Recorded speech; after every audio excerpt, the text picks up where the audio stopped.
అసలు బాగాలేదన్న మూవీ మాత్రం ఏం లేదు. స్క్రీన్ ప్లే కానీ, డైరెక్షన్ కానీ, అసలు ఒక స్టోరీ టెల్లింగ్ కానీ, ఆ స్టోరీలో ఉన్న కంటెంట్ కానీ అసలు ఏం లేదు.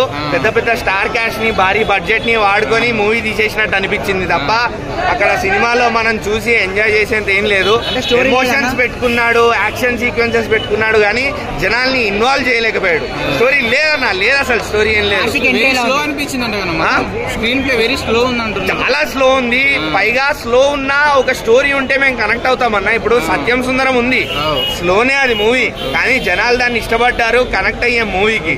సో సినిమా స్లో ఉన్నా పర్లేదు కానీ ఒక స్టోరీ, ఒక కంటెంట్ ఉంటే బాగా కనెక్ట్ అవ్వగలుగుతాం. ఇందులో స్టోరీ లేదు, కంటెంట్ లేదు.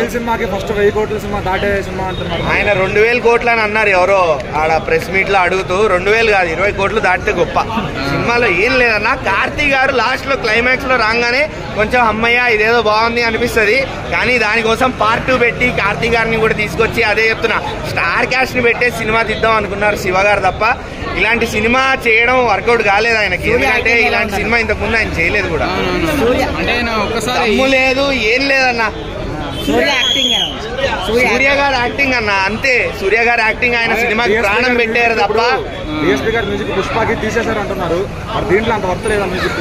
మ్యూజిక్ బాగుందన్న, డిఎస్పీ గారు మ్యూజిక్ బాగుంది, బ్యాక్గ్రౌండ్ మ్యూజిక్ బాగుంది, కానీ ఎక్కడో ఇన్నట్టు అనిపిస్తుంది. అది మేబీ సినిమా వల్లేమో. సినిమా ఎందుకంటే మనకి బేసిక్ గా మైండ్ లోకి ఎక్కట్లేదు, టార్చర్ లా ఉంది కాబట్టి డిఎస్పీ గారి మ్యూజిక్ కూడా అలానే అనిపిస్తుంది. ఇప్పుడు మన శివ డైరెక్టర్ గారి పాత సినిమాలు చూసుకుంటే, ఈ సినిమా చూసుకుంటే అంటే టోటల్ ఆయన అనవసరంగా ఆయన పాత సినిమాల్లో ఈ సినిమా కలుపుకున్నాడు. అనవసరంగా ఆయన బయోగ్రాఫ్ లో ఈ సినిమా యాడ్ అయింది.